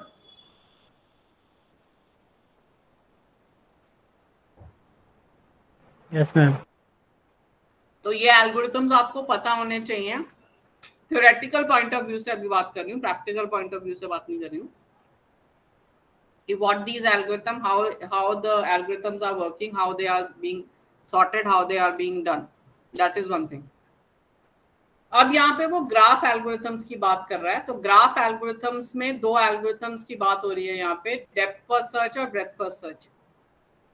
आपको ग्राफ के बारे में पता है ना, graph is a non linear data structure, right? Yes ma'am. And graph में वर्टिसेस और एजेस होते हैं। Yes ma'am. तो वो सब चीजें वो बता रहा है, वर्टिसेस और एजेस। तो वर्टिसेस क्या है इसमें? A B C D E F, ये वर्टिसेस हैं। जी मैम। और जो ज्वाइन कर रहा है इनको, जो पाथ है, वो वर्टेक्स है आपका, एज। राइट? यस। वर्टिसेस मतलब वो ए बी सी डी है, और एज जो है आपका, वो जो लाइन से रिप्रेजेंट हो रहा है वो एज है, ठीक है? आई am not going through that. तो ये बात कर रहे हैं सिंपल ग्राफ क्या होता है ना? ये सिंपल ग्राफ है जिसमें कोई there is no self loop, कोई लूप नहीं होगा, कोई पैरेलल लाइन नहीं होगी, ये सिंपल ग्राफ है, ठीक है? फिर वो बात कर रहा है, अगर हम मल्टी ग्राफ की बात करें तो यहाँ पे देखो ए से ई एक लाइन एज भी है और एक कर्व्ड लाइन, दो लाइनें हैं, दो पैरेलल लाइन दिख रही है ना? पैरेलल नहीं कहेंगे, मतलब एक कर्व्ड करके उन्होंने बनाया, राइट? इस तरह से। तो इसे क्या कहेंगे हम? Multi graph. मल्टी ग्राफ, ठीक है? अब अनडायरेक्टेड ग्राफ क्या होता है? अनडायरेक्टेड का मतलब है, जैसे यहाँ वैसे तो अभी तक ये भी अनडायरेक्टेड ही है, अगर आप देखो तो इसमें भी कोई डायरेक्शन दिया हुआ है, एरो दिया हुआ है कहीं पे? नो, नहीं दिया हुआ है। अनडायरेक्टेड ग्राफ होता है जहां पे हमने ये नहीं बताया कि ए से बी तक जा रहे हैं, कोई एरो नहीं दिया हुआ है, इंडिकेट नहीं किया हुआ है कि कहां से कहां जा रहे हैं, ठीक है? एज, जो एज है हमारा, उस पे कोई एरो नहीं दिया हुआ है ये दिखाने के लिए कि from where to where we are moving, so that is known as an undirected graph, ठीक है? नाउ अगर डायरेक्शन होता, अगर डायरेक्टेड ग्राफ होता, तो ये देखो, ये दिख रहा है आपको, एरो दिख रहा है? Yes ma'am. यहाँ पे एरो दिख रहा है, तो ये एरो बताता है कि हम जा रहे हैं ए से एफ पे, या ए से सी से, या एफ से सी से सी पे, सी से डी से, ऐसे करके हम एरो से रिप्रेजेंट करते हैं। That is a directed graph, यानी A to F we are going, A to C we are going, A to B we are going from A, and from B we are going B to E, right? And from C we are going C to E, C to D, D we are going D to E, E we are going E to B, because यहाँ E to B पे भी आपका arrow बना हुआ है, और F we are going F to C, right? Yes. इसे directed बोलते हैं। Now what is a subgraph?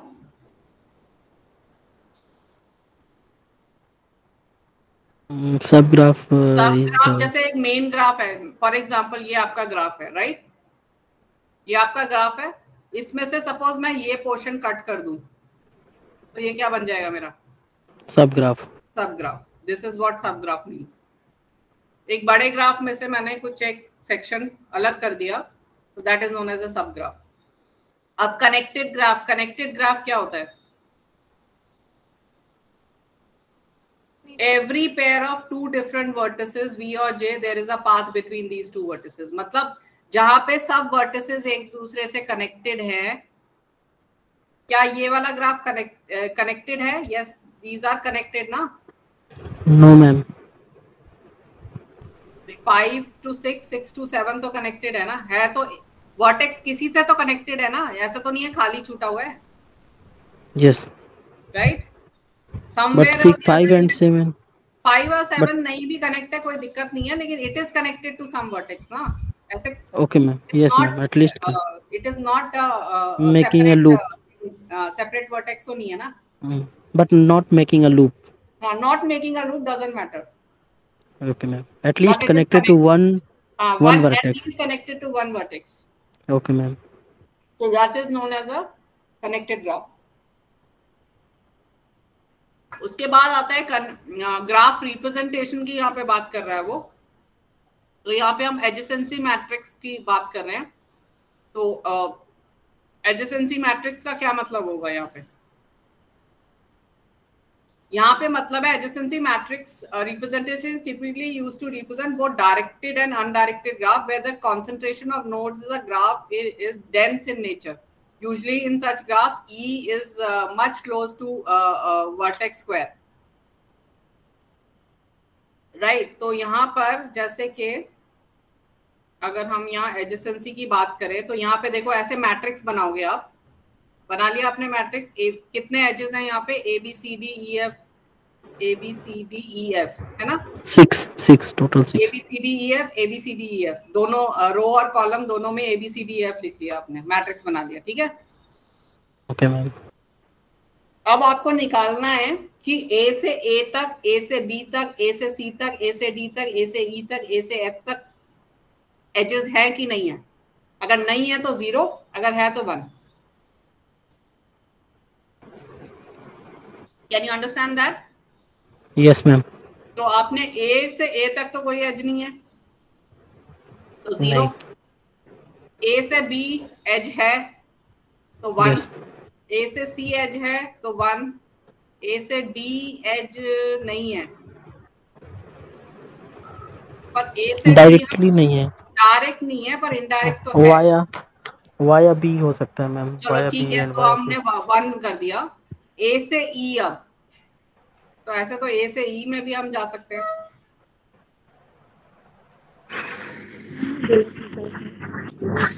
I don't think so, यहाँ पे होना चाहिए, ये 0 होगा। 0 डी में 0 होगा ma'am. Right, okay ma'am. F में भी नहीं है तो 0। अब ऐसे ही बी से बी तक ये भी 0 होना चाहिए। बी से ए तक, सॉरी, बी से ए तक है, बी से बी नहीं है, बी से सी है, बी से सी है, और बी से डी भी है, बी से ई है, और बी से एफ नहीं है। ठीक है, yes ma'am. I'm just giving you an example. So what this means is हमें ऐसे adjacency मैट्रिक्स निकालना होता है जिससे कि हमें पता रहे किसके किसके बीच में लिंक है। So this way you take out the adjacency matrix, right? Yes ma'am. तो यहाँ पे वो बोल रहा है to find out how many edges are in a graph, it will require at least O V square time, as there are V square entries of matrix have to be examined except the diagonal element which are zeros. तो हमें मतलब ये vertex, हर vertex को हर vertex से compare करना पड़ रहा है ना, जानने के लिए कि उसके बीच में एज है कि नहीं है। Yes ma'am. तो इसलिए वो कह रहा है V square टाइम लगेगा हमें एडजेसेंसी मैट्रिक्स निकालने के लिए। अब यहाँ पे आते हैं एडजेसेंसी लिस्ट बोल रहा है अभी। अब लिस्ट का क्या मतलब है?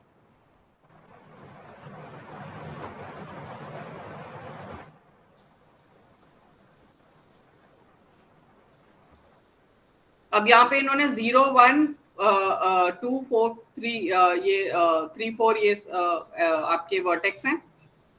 ठीक है, तो यहाँ पे 0 से कनेक्शन है किसका?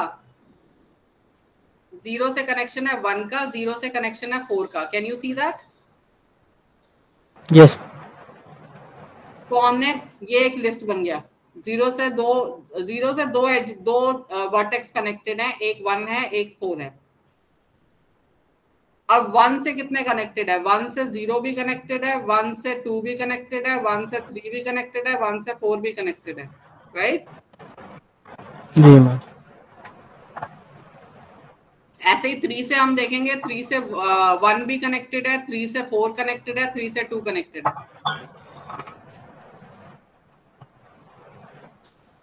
2 देखेंगे तो 2 से 1 कनेक्टेड है, 2 से 3 कनेक्टेड है।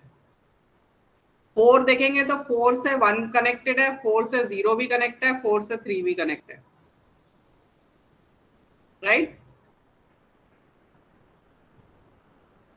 तो ये इसे बोलते हैं एडजेसेंसी लिस्ट बनाई है ये हमने। कौन एक वर्टेक्स का एडजेसेंसी लिस्ट क्या है, मतलब उसके कितने वर्टेक्स उससे कनेक्ट हो रहे हैं, कितने एजेस बन आ रहे हैं उसके।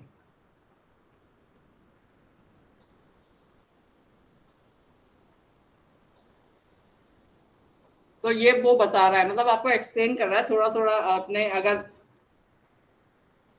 किसी ने जो कंप्यूटर बैकग्राउंड का होगा उन्होंने ग्राफ थ्योरी पढ़ी होगी,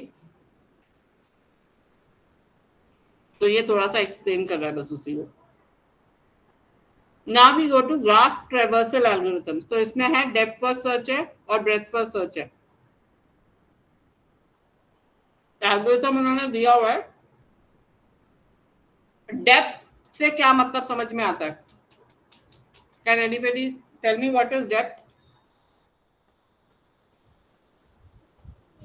It is denote core knowledge. अगर आप मतलब ऐसे ये डेप्थ फर्स्ट सर्च और ब्रेथ फर्स्ट सर्च आप ग्राफ पे भी लगा सकते हो, ट्री पे ज्यादा लगते हैं। ट्री तो आपको पता है ना, tree is another data structure, right? Another non linear data structure. अब उसमें क्या होता है, रूट नोड होता है और उसमें चाइल्ड नोड होते हैं, राइट? ग्राफ की तरह नहीं होता है वो, थोड़ा सा डिफरेंट होगा बस। उसमें पेरेंट चाइल्ड रिलेशनशिप की बात होगी, रूट होगा और उसके मतलब चाइल्ड्स होंगे, left child and right child and whatever. तो अगर ट्री के फॉर्म में अगर मैं बात करूं तो डेप्थ में जाना है का क्या मतलब है? ट्री में डेप्थ में जाने का क्या मतलब है? वर्टिकली ट्रैवल करना, मतलब स्टार्टिंग से लास्ट तक जाना। वर्टिकली अगर हम रूट से जाएंगे तो सपोज करो हम एक चाइल्ड उसके लेफ्ट चाइल्ड को देख रहे हैं, तो लेफ्ट के एंड उसके भी चाइल्ड तक एंड तक जाते रहेंगे, राइट?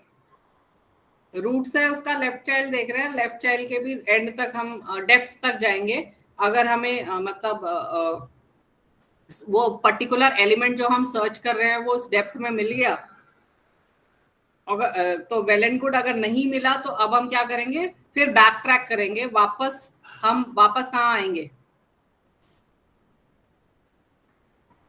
जो डेप्थ में हम नीचे गए थे to the child of the left, पूरा नीचे तक गए थे, फिर वापस ऊपर जाएंगे, फिर रूट का नेक्स्ट चाइल्ड देखेंगे और फिर उसके डेप्थ में जाएंगे। इस तरह से बैक ट्रैक करते हैं। बैक ट्रैक का भी मतलब समझते हो ना आप?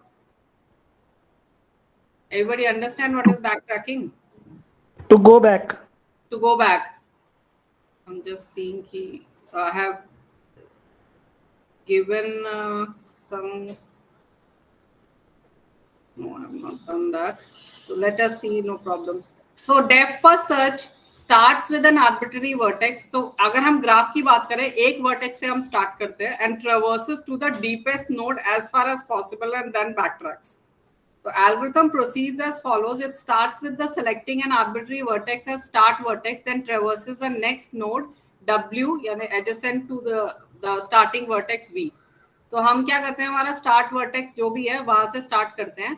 तो हम ग्राफ में भी ऐसे ही करेंगे। हम ग्राफ में सपोज यहाँ, अगर हम यहाँ से कर रहे हैं तो हमारा सपोज ये स्टार्टिंग वर्टेक्स है या ये स्टार्टिंग वर्टेक्स है, जो भी आप लेके चल रहे हो, तो उसके जो भी नेक्स्ट एलिमेंट है उसके डेप्थ में तक आपको उसके चाइल्ड तक जाना है। That is what they are trying to tell you, ठीक है? तो स्टार्ट वर्टेक्स जो भी मैंने लिया है, then traverse the next node W adjacent to the starting vertex, तो उसके एडजेसेंट में जो वर्टेक्स है उसके नोड पे जाओ, ठीक है?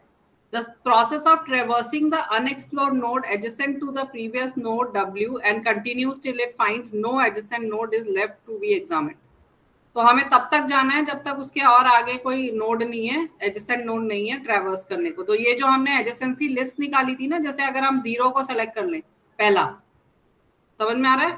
पहला 0 को सेलेक्ट कर लें तो इसके एडजेसेंट 1 है और 4 है, ठीक है? तो 1 को देखो तो 1 के आगे तक आपको उसको ट्रैवर्स करना पड़ेगा, फिर 2 तक जाना पड़ेगा। 0 फिर 1 फिर 2, उसके आगे तक ट्रैवर्स करना पड़ेगा। अगर हम 4 को सेलेक्ट करते हैं तो 0, अगर 4 को सेलेक्ट करते हैं तो 3 फिर 2, right? Something like that, right? So So here the process of traversing the unexplored node adjacent to the previous node W and continues till it finds that no adjacent node is left to be examined. If the last vertex is U, which does not have any adjacent vertices, it backtracks to W and explores the unvisited adjacent nodes. तो ये क्या करेगा, अभी जैसे मैंने कहा कि अगर मैंने 0 सेलेक्ट किया मेरा W पहला नोड, तो उसके एडजेसेंट 1 है, तो 1 को एक्सप्लोर करेगा 2 तक, ठीक है. अब 2 के आगे कोई और नोड नहीं है, तो ये वापस बैक ट्रैक करेगा 0 पे, ठीक है. अब 0 से नेक्स्ट नोड में 4 पे जा रही हूँ. अब 4 से 3, 3 से 2 करेगा, उसके आगे कोई नोड नहीं है, ठीक है. इस तरह से वो करता है explore, right. So if the last vertex U which does not have any adjacent vertices, it backtracks to W and explores the unvisited adjacent nodes. So the traversal process terminates when all the vertices are traversed. Recursive implementation of DFS, तो ये pseudo code उन्होंने दिया हुआ है, function बनाया DFS जिसमें vertex V is the parameter they have passed. Input G, V, E, visited N. ये मतलब एक वर्टेक्स और इनपुट कराओगे, वर्टेक्स और एज ऑफ द ग्राफ, वो इनपुट कराया आपने वर्टेक्स और एज, और एक एरे ले लिया विजिटेड एन, और दो बार विजिटेड एन क्यों लिखा है पता नहीं, तो ये एरे ले लिया आपने. अब विजिटेड, अच्छा एक वी होगा एक एन होगा, ये गड़बड़ शायद इन्होंने लिख दिया, या तो एक वी और डब्ल्यू लिखा है ना इन्होंने, वी और डब्ल्यू, तो एन और एन लेके चल रहे हैं वो, तो आप अलग अलग वेरिएबल डिक्लेयर करना पड़ेगा आपको, मतलब साइज, वर्टेक्स का साइज, और यहाँ पे साइज देना पड़ेगा. एन का मतलब यहाँ पे visited N is equal to 0 initially वो रख रहे हैं, ठीक है.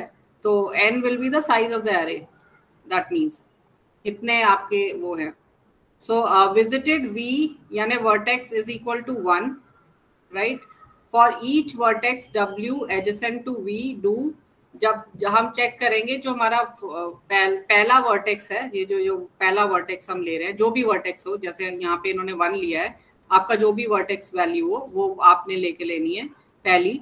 अब वो वर्टेक्स जो है वो आपको वो W वर्टेक्स लेके चलना है. एडजेसेंट टू V है कि नहीं है, आपको क्या करना है, जब तक वो एडजेसेंट है उस वैल्यू के वर्टेक्स के, तब तक आपने क्या करना है, इफ विजिटेड W, जो भी W में जो भी आपने वैल्यू रखी है, वो visited W is equal to 0.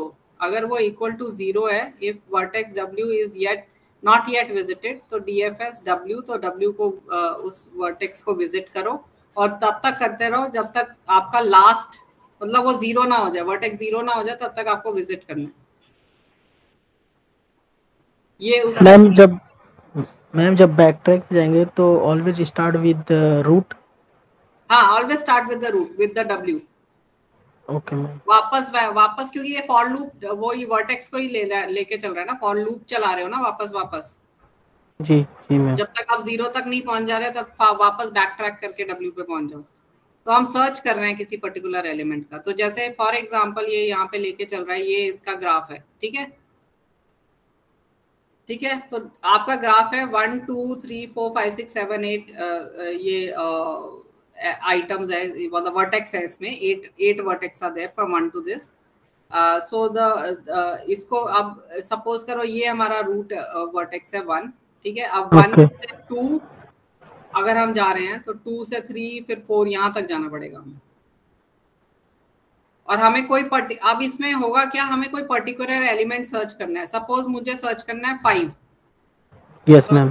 5 search करना है, तो पहले 1 2 3 4 इसने देखा, वहां नहीं मिला, फिर वापस 1 पे आ जाएगा, ठीक है. Okay ma'am. फिर वापस 1 2 5 भी और 4 ऐसे भी तो है ना रूट. यस. तो ये वाला रूट आएगा, तो ये वाले रूट में इसको ये मिल जाएगा 5. राइट. तो ऐसे डेप्थ फर्स्ट सर्च करता है वो, ठीक है. तो इसका वो कम्प्लेक्सिटी वो बोल रहा है कि the sum of the length of all the adjacency list is 2E. So DFS visits each node only once in the adjacency list. तो जो वो अपने एडजेसेंसी लिस्ट नहीं बनाई थी, ये इसके अकॉर्डिंग देखेगा वो. Okay ma'am. इसके अकॉर्डिंग जाएगा वो डेप्थ फर्स्ट सर्च, ठीक है, तो वो एडजेसेंसी लिस्ट एक ही बार विजिट करता है. The time to complete visiting all edges and associated vertices is OV plus E, vertex plus E. So if a graph is repeated through its adjacency matrix, the time to determine all vertices which are adjacent to starting vertex V is, so V square they are saying, since at most V vertices are visited. At most मतलब क्या लो हम at least तो 2 visit करेंगे ही ना vertex कहीं पहुंचने के लिए, तो इसलिए V स्क्वायर उन्होंने रखा है उसको. और ब्रेथ फर्स्ट सर्च में क्या होगा, अगर ये तो था हमारा, हम डेप्थ फर्स्ट सर्च कर रहे हैं, नीचे तक जा रहे हैं. ब्रेथ में क्या होगा,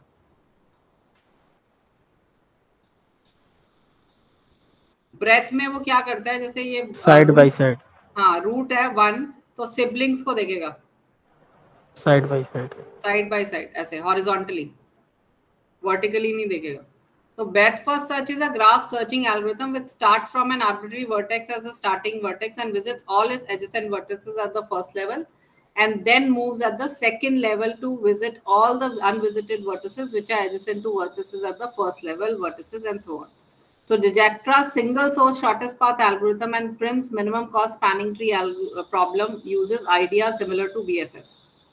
तो हम अभी करेंगे जो नेक्स्ट ब्लॉक्स में आपके ग्राफ एल्गोरिथम्स आएंगे, तो हम डिजेक्ट्रा भी करेंगे और शायद प्रिम्स एल्गोरिथम भी करेंगे, minimum cost spanning tree algorithms.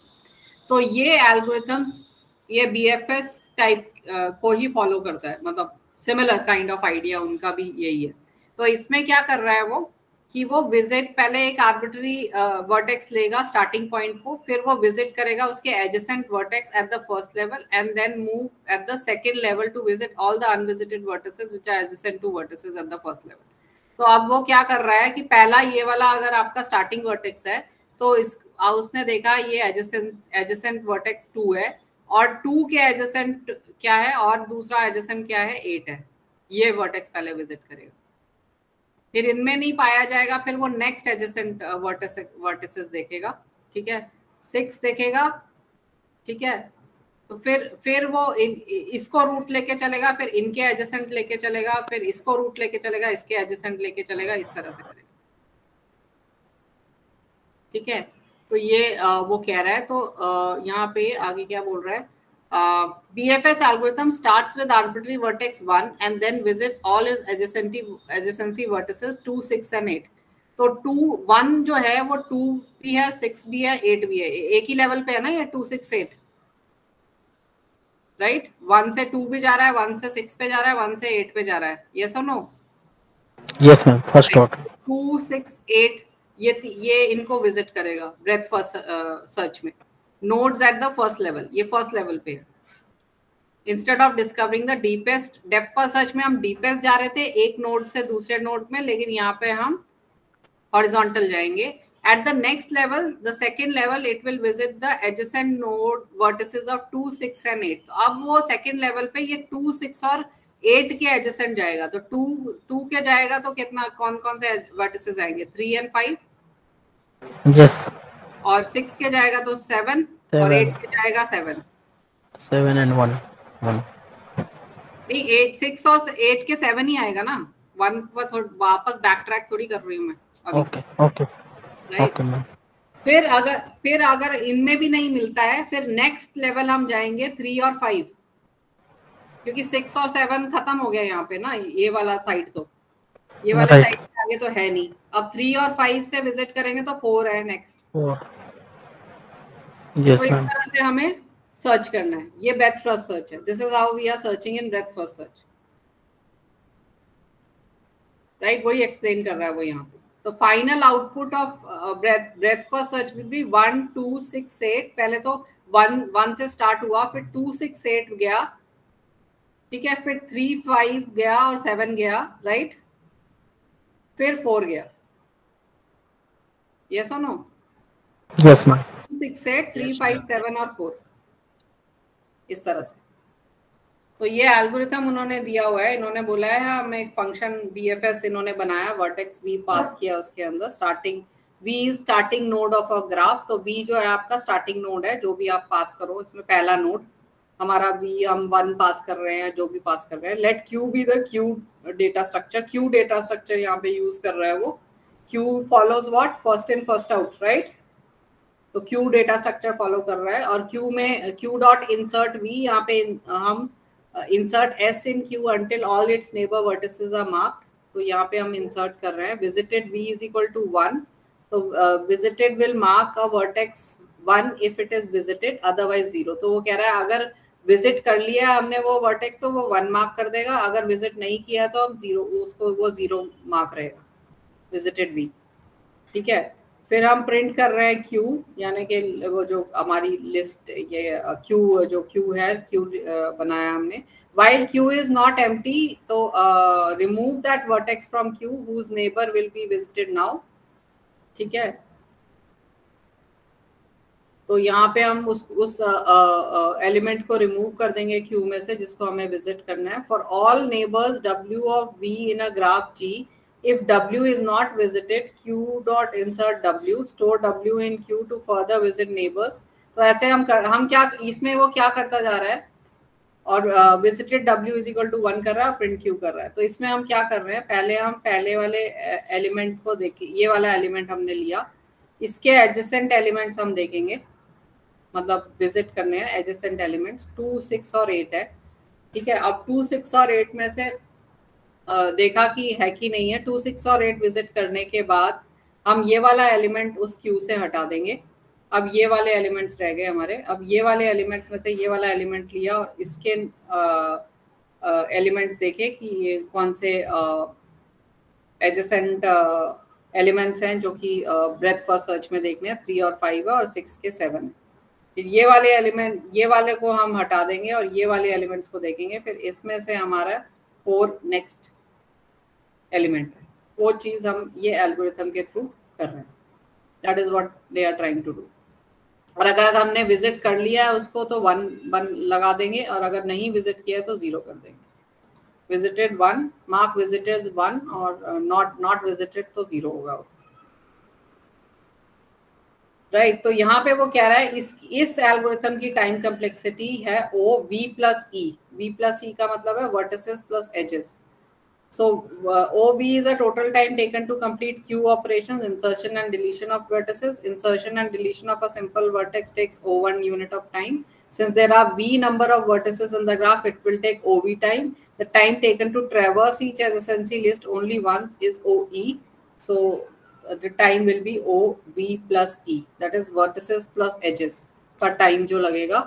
जितने vertices हैं और edges हैं उतना time आपका टाइम कम्प्लेक्सिटी होगी. तो ये बता रखा है. अब एक और चीज ये बता रहा है directed acyclic graph and topological ordering. तो ये डायरेक्ट अगर आप यहाँ देखो ये डायरेक्टेड ग्राफ है ना, एरो दिया हुआ है, this is a directed graph.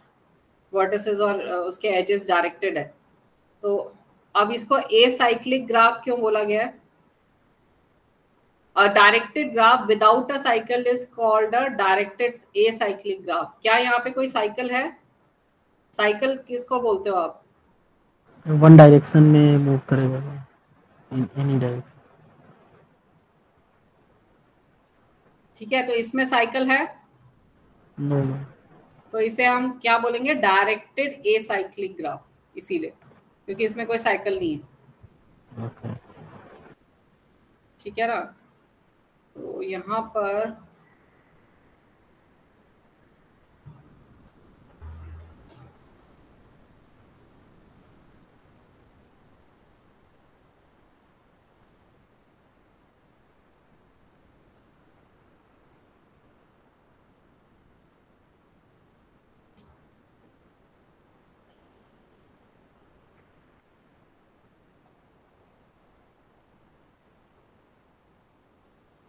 तो ये एसाइक्लिक ग्राफ को भी एक्सप्लेन कर रहा है. उसके लिए भी एक उन्होंने एल्गोरिथम बनाया हुआ है.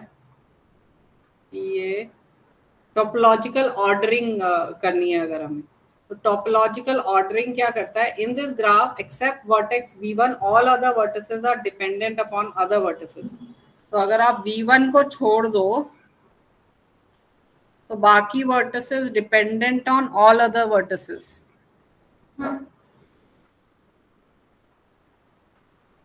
Any major task can be broken down into several subtasks. So the successful completion of the task is possible only when all the subtasks are completed successfully. Dependencies among subtasks are represented through a directed graph.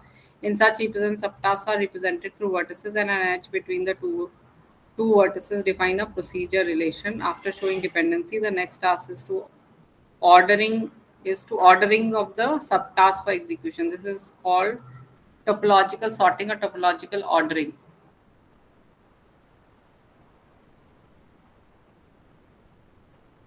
अब आपको ये समझ में आ रहा है ये क्यों कह रहा है कि V1 को छोड़ के बाकी एक दूसरे पे डिपेंडेंट है, क्यों ऐसा बोल रहा है? Can you understand this? आप देखो कि V1 तो V1 से V2 डायरेक्शन है, V1 से V4 डायरेक्शन है, V1 से V3 डायरेक्शन है ना? यस। और यहाँ V2 से V8 है और V2 पे एक V1 से डायरेक्शन आ रहा है ना? Yes ma'am. और V1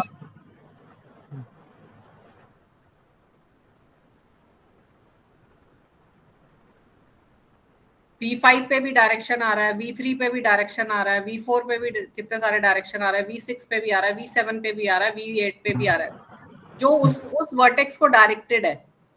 yes. Can you understand? V1 को कोई की तरफ कोई डायरेक्शन नहीं है किसी और वर्टेक्स का।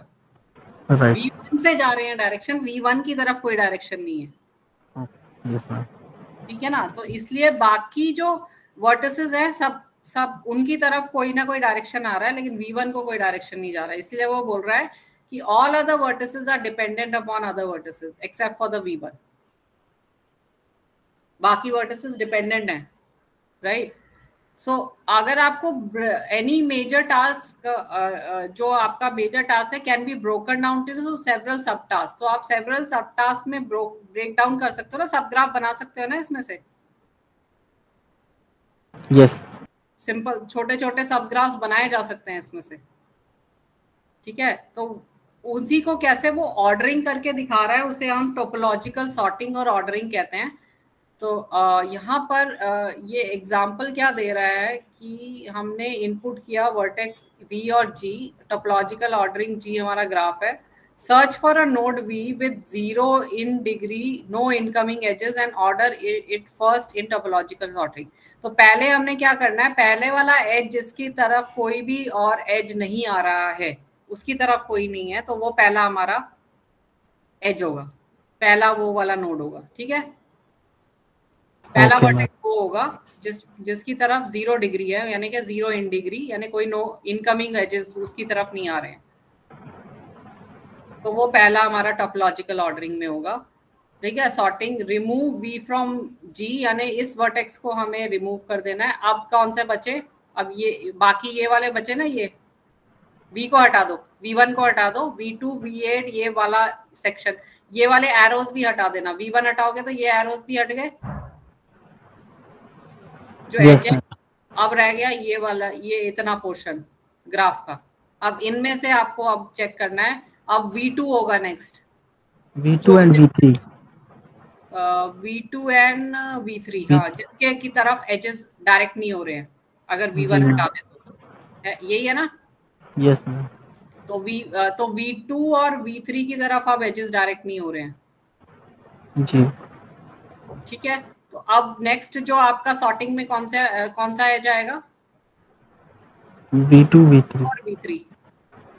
ठीक है, अब इन दोनों को हटा दो, अब रिमूव V2 और V3, यहाँ से V2 और V3 हट जाएंगे। ठीक है, अब रह गया ये पोर्शन। ठीक है, अब ये पोर्शन रह गया। यस यस, अब देखो अब कौन सा वर्टेक्स है। V3 हटाया नहीं इन्होंने, अच्छा ये बाद में हटाएंगे। अच्छा अब हटाया इन्होंने V3। ठीक है, पहले V2 हटाना है, पहले V2 हटा दिया, अब V3 हटा दो, अब बचा ये वाला पोर्शन। ठीक है, अब इस पोर्शन में कौन सा है? V6 नहीं, V6 की तरफ आ रहा है। all are dependent। So V3 is the only node with no incoming edge, therefore V3 will be removed. ठीक है. V5 is the only node with no incoming edge. V5 ये. But Yes. इसकी तरफ V4 तो भेज रहा है.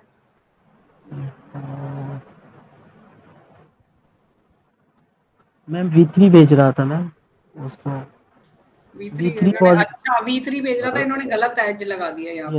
yes ma'am V4 की तरफ. हाँ V3 भेज रहा था इसको, इन्होंने गलत एज लगा दिया. V4 की तरफ ये डायरेक्ट कर रहा है. ये डायरेक्ट कर रहा है, इन्होंने गलत एरो लगा दिया. ये डायरेक्ट एरो का डायरेक्शन अपोजिट होगा. हाँ गलत है वो. तो V5 is now the age जो कि नेक्स्ट है, जो डायरेक्ट जिसकी कोई इनकमिंग एज नहीं है. अब उसको रिमूव कर दोगे आप, वो नेक्स्ट आएगी आपकी लिस्ट में. तो ये वो नेक्स्ट आ गई V5. ठीक है जी. अब उसको रिमूव कर दिया तो क्या रह गया ये. यस. ठीक है अब वो रिमूव कर दिया तो नेक्स्ट कौन सी है V7. V7 जो दूसरी तरफ इनकमिंग डायरेक्शन नहीं है, सब आउटगोइंग है उसकी डायरेक्शन. तो V7 को रिमूव कर दोगे, अब रह जाएगा ये. यस. अब कौन सा है V8 है. V8 को रिमूव कर दिया तो अब रह गया V4 और V6. ठीक है अब V4 है वो नेक्स्ट वन, फिर V6. तो वो ऐसे ही आपने ये डाल दिया. इसे कहते हैं sorting, topological sorting. But ma'am V2 and V3 का जो ऑर्डर है तो वो V2 पहले आएगा ना. नेक्स्ट वन V2 ही पहले आएगा, फिर बाद में V3. Right ma'am. तो ये टोपोलॉजिकल ऑर्डरिंग है. This is what topological ordering is. अब स्ट्रांगली कनेक्टेड कंपोनेंट्स का क्या मतलब होता है?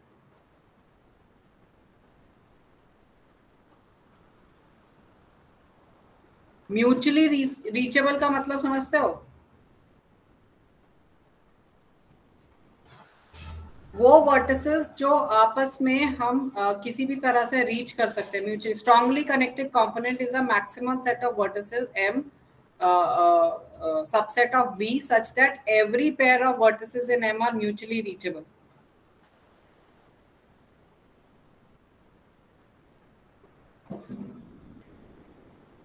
तो इसमें मतलब बस वो एक्सप्लेन कर रहा है आपको कि म्यूचुअली रीचेबल आप समझ रहे हो कि आप देखो A से B भी जा सकते हो, B से A भी जा सकते हो. Okay ma'am. C से D भी जा सकते हो, D से C भी जा सकते हो. That is mutually. ये सेक्शंस हैं, ये सब डिवाइड किए ना हमने. ये दोनों म्यूचुअली रीचेबल है, ये दोनों रीचेबल है. और X Y Z भी म्यूचुअली रीचेबल है एक दूसरे से. राइट बट 1 to 1 नहीं है मैम. X to 1 नहीं है, लेकिन they you can reach from X to Y, Y to Z जा सकते हो ना. Right. Z to X, X to Y जा सकते हो ना. That's why mutually reachable. Okay ma'am. Right.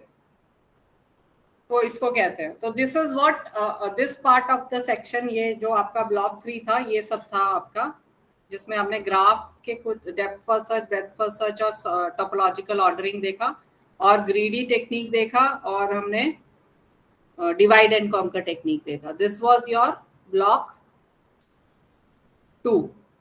अब नेक्स्ट क्लास हम अभी 15 जितना मतलब आपकी 1 बजे क्लास है. Will take a break. ठीक है 15 मिनट्स का. Then will start the next class. फिर हम करेंगे ब्लॉक 3 जो कि आगे के ग्राफ एल्गोरिथम्स आपके आएंगे. ठीक है नेक्स्ट ग्राफ एल्गोरिथम्स है, जिसमें हम ये देखेंगे ना आपका Kruskal's, Prim's, रिजेक्ट्रा, bellman Ford algorithms. ये सारे जो ग्राफ थ्योरी एल्गोरिथम्स हैं उनके बारे में पढ़ेंगे. Right ma'am. So अभी everybody has put their attendance in the chat box. Any doubts or any? Yes ma'am. मेरा मेरिट है स्टडी सेंटर एंड मेरा ऑफलाइन था, but they have given list की ऑनलाइन ही क्लासेस होगा. तो ऑफलाइन भी classes start होंगे बाद में कि नहीं मैम? किस थ्योरी की बात कर रहे हो कि किसकी बात कर रहे हो? ये थ्योरी की मैम. थ्योरी तो आपका ऑफलाइन नहीं होगा, वो ऑनलाइन ही होगा. प्रैक्टिकल हो सकता है आपका ऑफलाइन हो. Okay ma'am. थ्योरी तो आपका ऑनलाइन ही रहेगा. प्रैक्टिकल जो होगा वो हो सकता है ऑफलाइन. ओके. क्यों आपने क्लासेस अटेंड नहीं की थी क्या? मैम पहले था कि ऑफलाइन होगा और डेट शीट आएगा, बट बाद में उन्होंने जो बोला कि मेरिट की साइट पे अपडेट है, आप उसको चेक करिए, तो उस पे ऑनलाइन लिंक दिया हुआ था कि ऑनलाइन किसने क्लासेस बोला होंगे। था कि ऑफलाइन होगा? एडमिशन के समय मैम। नहीं, वो एक्चुअली वो बात नहीं है कि ये क्लासेस आपकी ऑफलाइन होंगी कि ऑनलाइन होंगी, वो उससे वो नहीं है। प्रैक्टिकल हाँ आपका ऑफलाइन ही होगा, लेकिन ये कोविड के टाइम से काफी देर से ऑनलाइन ही चल रहा है। Okay ma'am. राइट, काफी देर से it is running online only. तो क्योंकि अब एमसीए ओएल भी आ गया है ना, हाँ यस यस मैम। ओएल भी आ गया है, तो अब क्या है कि अब बार बार मतलब कुछ बच्चों को अलग पढ़ाया जाए, ओडीएल वालों को फिर ओएल वालों को अलग पढ़ाया जाए, इसीलिए both have been combined in one thing कि वो एक ही बार पढ़ेंगे। कोई ऑफलाइन पढ़ेगा, कोई ऑनलाइन नहीं। थ्योरी तो एक ही उसमें पढ़ेंगे, हाँ प्रैक्टिकल जो सेशंस हैं वो आपके ऑफलाइन होंगे centre, okay right. Next class ma'am 1 बजे से होगा। हाँ 1 बजे से है। मैं ऑन ही रख रही हूँ, सेशन बंद नहीं कर रही हूँ। Will take 15 to 8 minutes break, जो जितना भी बचा है, और फिर हम Okay. 1 o'clock स्टार्ट करते हैं। 1:05 पे या 1 बजे हम स्टार्ट करेंगे फिर। Right. Okay ma'am. So everybody has put their attendance, name and enrollment in the chat box. कोई रहता Yes, तो ma'am. नहीं है? नाम और एनरोलमेंट नंबर चैट बॉक्स में लिख दो।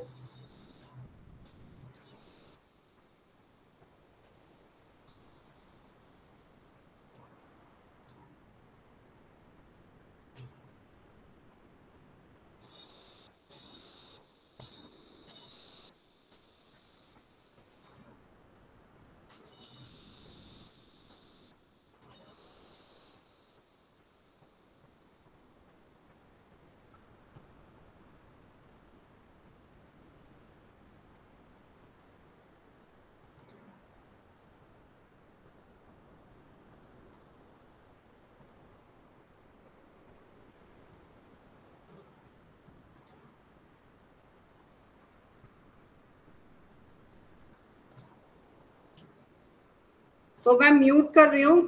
वी विल मीट अब 1 o'clock, ठीक है? 1:05 पे मिलते हैं दोबारा से। मैं I am not leaving the session, will be there only, right? I am just muting my mic.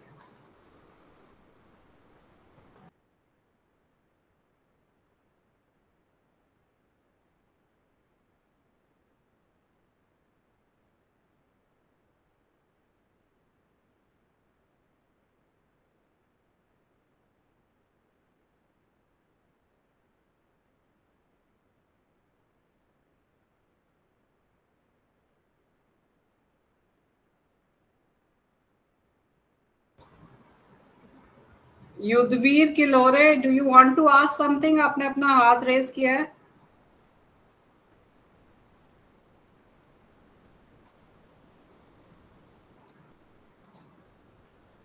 Yudhvir, okay.